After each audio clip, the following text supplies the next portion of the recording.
So many people who've been at odds and hate for a long time are finally coming together for a common cause. It's to protect our border. Tensions between the federal government and the state of Texas continue to escalate. A group of protesters headed for Texas made that stop in Denham Springs. They say their convoy is part of a week-long protest against President Biden's border policies. Our Chris Rosado has this. This group of protesters are driving thousands of miles in hopes to shed light on the ongoing issue at the southern border. Migrant crossings have surged over the last 3 years, with more than 750,000 illegal crossings since the beginning of the year. And these folks drove in from various parts of the country. One man and his friend tell me they drove all the way down from Tennessee. When they said they were going to cut the wire down there and let them start crossing the border again, they need to close the borders.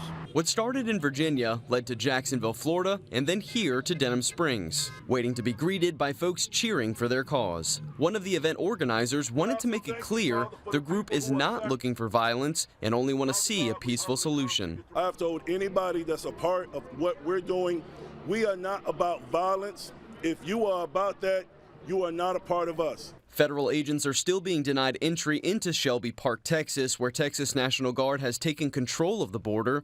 President Biden gave Texas officials a deadline to stand down, which Texas Governor Greg Abbott said he refuses to do until the border is secured. Since then, legal action at the federal level has been under consideration, and so far, more than half of the country's state governors have come out in support for Texas, including Governor Jeff Landry.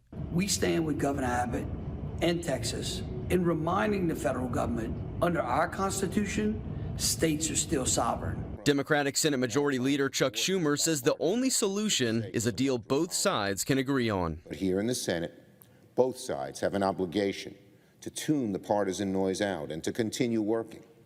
Bipartisanship is the only way that action on the border is going to happen. State Senator Republican Valerie Hodges, who was also in the crowd, said Louisiana should do all that it can to help. Honestly, I would love to see Governor Landry support Governor Abbott with the National Guard, with whatever resources that we can do, that we can help, because really all states in America have become a border state. Attorney General Liz Murrill sent a letter along with other states' attorneys general to the president telling him and Secretary of Homeland Security Alejandro Mayorkas if they cannot bring themselves to enforce the law, get out of the way so Texas can. I mean, we have people who are on the known terrorist list who have come across our border.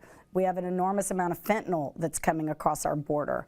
The interstates have been turned into arteries for mainlining fentanyl into the smallest towns and communities in our country.